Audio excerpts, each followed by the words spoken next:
What's up, guys? This is Patrick Hayes, and in this video I want to talk about the two different matrices that I've mentioned briefly in some of my past videos. And I want to get into a really cool interpretive framework that helps us slice through the BS of matrix consciousness.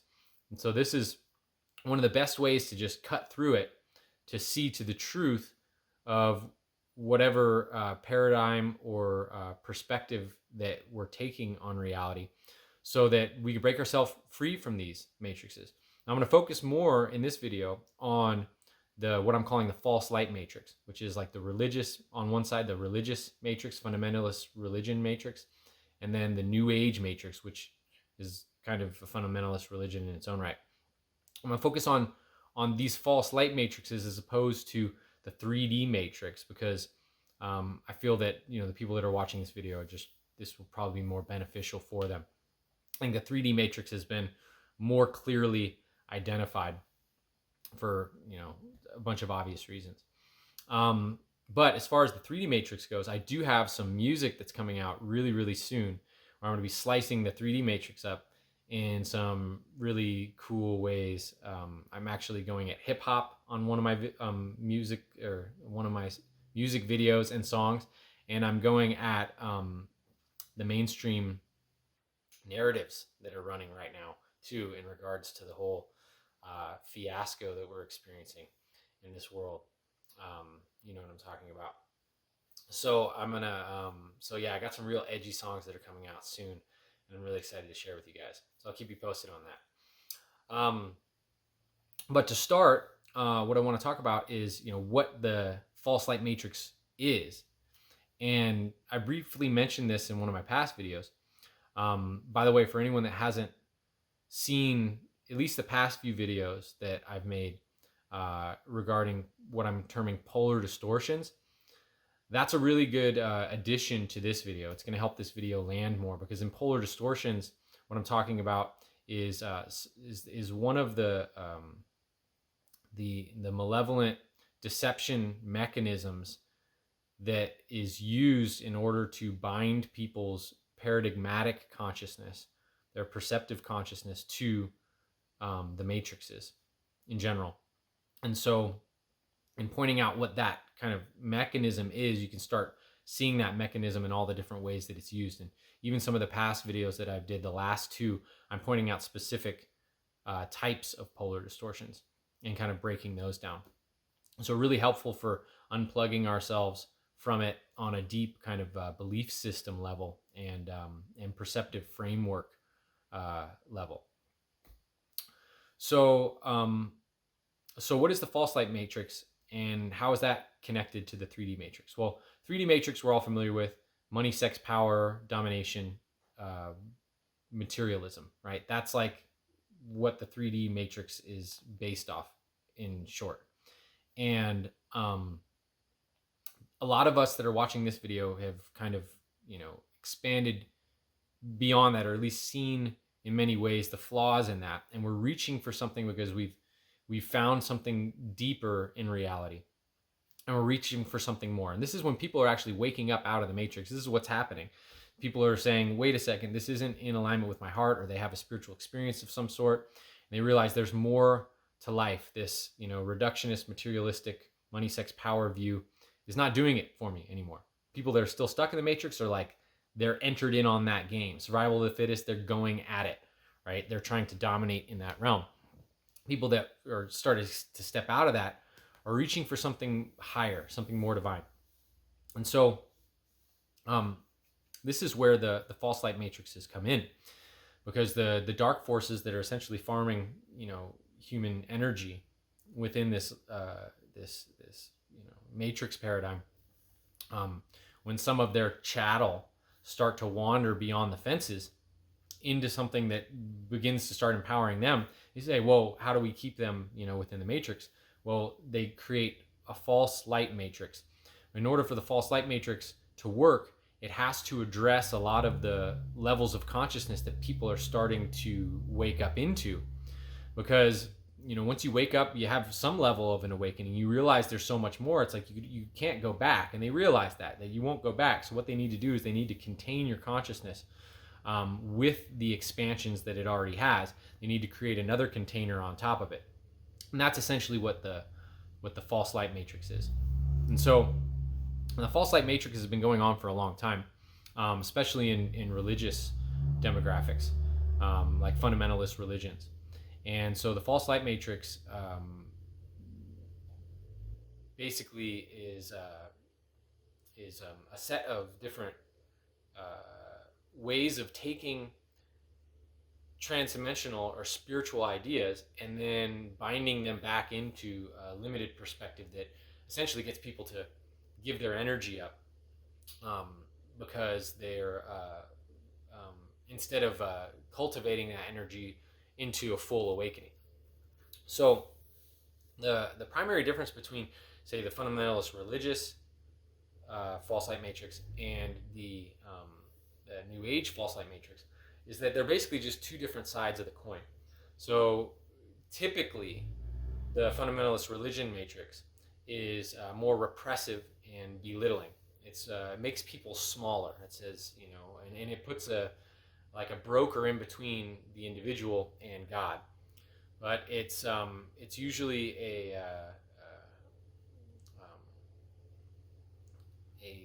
an unhealthy kind of humbling that is pushed upon people to make them feel small or make them feel shameful or guilty in a lot of ways. And it's very repressive. So when it comes to like sexuality, for example, it's extremely repressive. It's we got a big truck showing up here at the house. Interesting. I don't know who that is. Anyway, now the other side, the New Age, is kind of the same thing, but to the other extreme, right? It's very indulgent. Instead of repressive, it's indulgent. Instead of belittling, it's aggrandizing, right? It's like you are the ultimate, of everything. Which, the thing is, humility and, us being God and the ultimate both have little seeds of truth in them, but when taken out of context, become extreme distortions on one or the other extreme that actually cause us to throw our energy off instead of embody our energy. So the other thing that you'll see oftentimes in both matrices is this kind of giving your power away. And in the New Age, it's usually more to gurus or sometimes to aliens or channels and things like that. Whereas in the religious stream, like in Christianity, for example, it's giving all your power away to the authority of the religious institution that tells you whether your spiritual experiences are authentic or not based off of the dogmas, and whether you're using their precise language, or what's acceptable from within that paradigm. But essentially, they're two different sides of the same coin. It's the same kind of manipulation.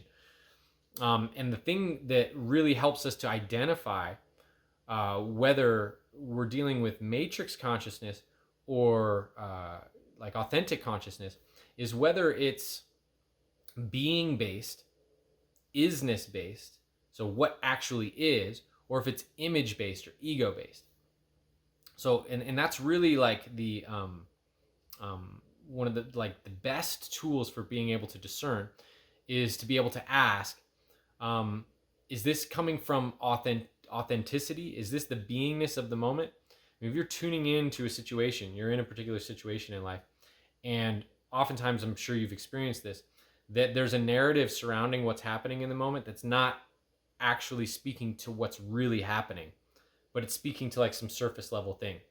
This is like, a manipulative salesperson, right? Like underneath, there's some other thing going on, but they're telling you something on the surface. You buy into the thing on the surface, you might get manipulated into buying something you didn't want to actually buy. But you see this all over the place. And what this essentially is this is a disconnection from beingness, a disconnection from what actually is within the self. This is how the shadow works in a lot of ways too, is instead of acknowledging what actually is, buying into some sort of like idea structure, image structure, ego structure on the surface without acknowledging what actually is. So I'm going to continue with this as we move forward. But this is kind of one of the primary discernment tools. Is it ego-based? Is it image-based? Or is it based off authenticity, on the actual beingness of the experience? So one of the tools that I think, or another, sorry, not tool, but one of the other perceptions that I think is really valuable, that is kind of like a manipulation mechanism that's used by the dark side in order to co-opt what would otherwise be aligned paths to personal awakening. It's this idea of stealing the face of the movement. A great example of this, that's just very tangible, is in the organic food industry.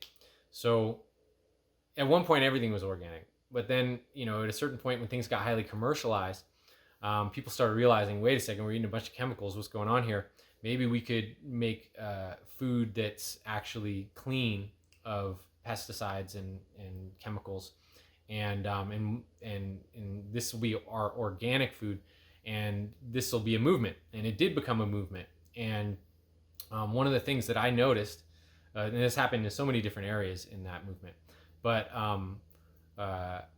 to illustrate this point, is that if you look at potato chips, or just chips in general, like the chip section, the snack section, there was a point when a lot of the new organic snacks were coming from small businesses, like mom and pop. Like two people decided, well, we're going to make these potato chips, and they're going to be organic, and we're going to use good oils and all sorts of stuff. And they created these chip brands. And there was a time when there was only a few of these companies doing it, and all the companies, for the most part, were just little tiny small businesses created by a person or a couple people. And they had these really good quality products. But then once they gained traction and became popular, the big chip brands would buy out these products. But they wouldn't change any of the labeling, at least not at first. They'd keep the name and everything the same. So people didn't know that they got bought out. And then they would start changing the ingredients and changing the processes that they use, changing the sources that they got their food from on the back end, but they keep the image the same in the front. And this is essentially the stealing of the face that is done by the dark side. It's one of their primary tricks. Anytime a positive movement is going in a direction that they don't want to see go in that direction, they will subvert and steal that movement by stealing the face of it and directing it in another direction. And this is what's happened with just about, and it's not 100% in all organized religion, but a good portion of most organized religions have been, the face has been stolen, and the background has been, the content of it, the meat of it has been replaced with something synthetic or something malevolent. And that's what happened with the New Age too. A lot of what started the New Age were some really authentic things that were coming through. But then different forces kind of got in behind that. They rode on the name of what people were attracted to, and then switched out the background. And they switched it into, and this is what I'm saying, is image-based versus being-based, right? So they took all the images, and they started using the images and the archetypes, because that's how people were identifying it. And until we can identify things based off of beingness, based off of authenticity, we're always going to be confused or tricked by the false image. Because if we're looking to identify the guru based off of, if he wears the garbs that a guru's supposed to wear, if he says the words that a guru's supposed to say, if these are the things that we're using to identify, then all it takes is for somebody to learn the language and wear the clothes, and then they can, trick you also. Now, this is what was done with the, Catholic religion. There's a guy named Anthony DeMello that made a book that was, he wrote a book called Awareness. And he says in Awareness, he was like, Jesus was teaching people how to build fires, how to build their own fire. Right? What the the Catholic Church did was they stole the image of Jesus, and they got rid of all the fire building aspects of it, and then got people to just worship this thing outside of them, which was really just like a false idol. This false idol that had been like a plastic statue of Jesus turned into a false idol because it wasn't authentic in the beingness of what Jesus was teaching. It was just turning it all into dogmas and all a way of externalizing it, right? Making it image based, right? Making it ego based. And and then when you look at the New Age, it's very much the same thing. And a lot of this has been programmed in us to by the way that we learn in school and Hollywood, which is this kind of if you act like it, then that makes you it. And there's something to be said about emulating something and trying to be like something, and then learning how to become that. But the real becoming comes from an internal transformation, an internal realization, than it does from just acting like something.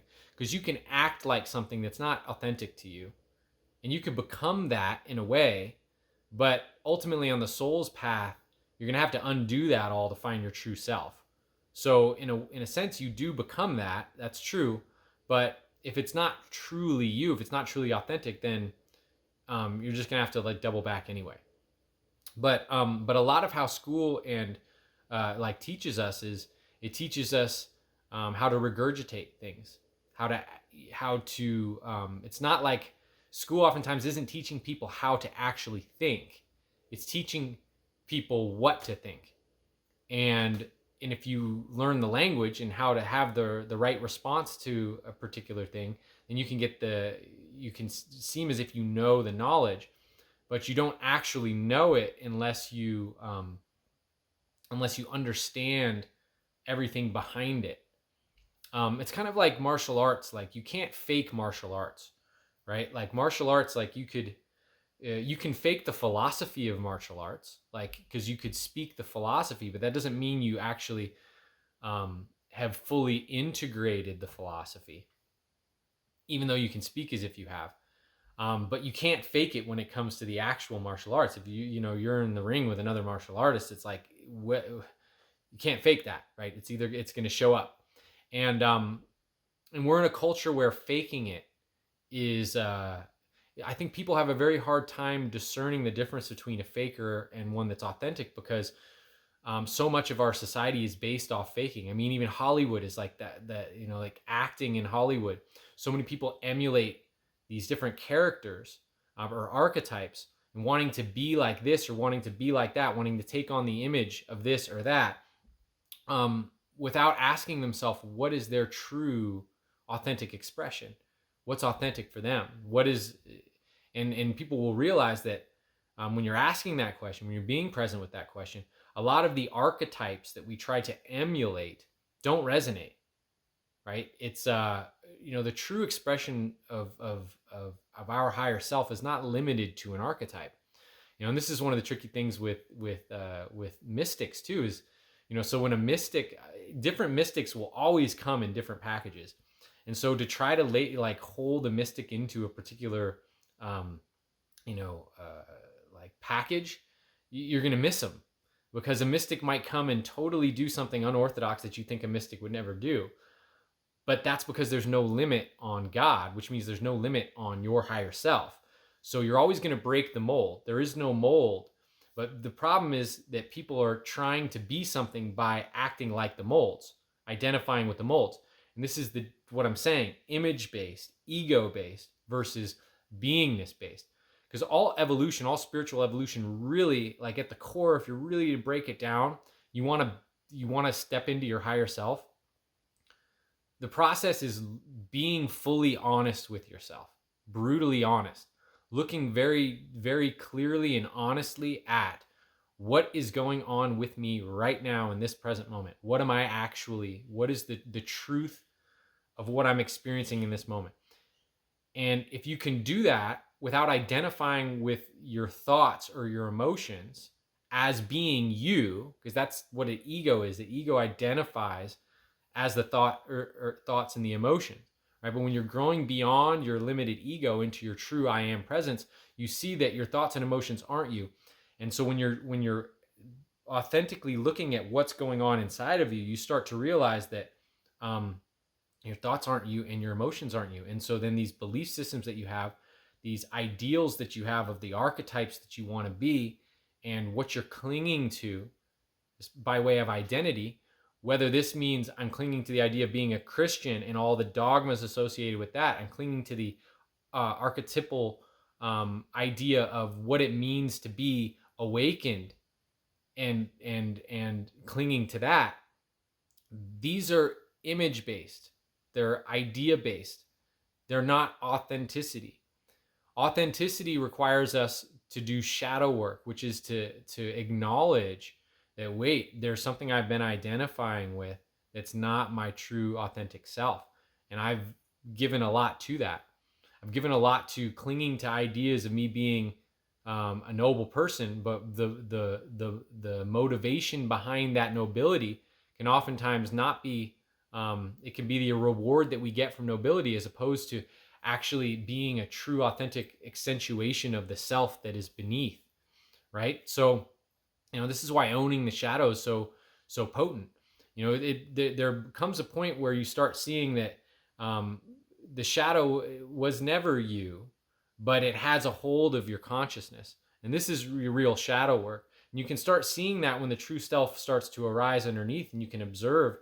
But you have to admit, and own the fact when the shadow does have hold of your consciousness and is causing certain unhealthy behaviors to perpetuate.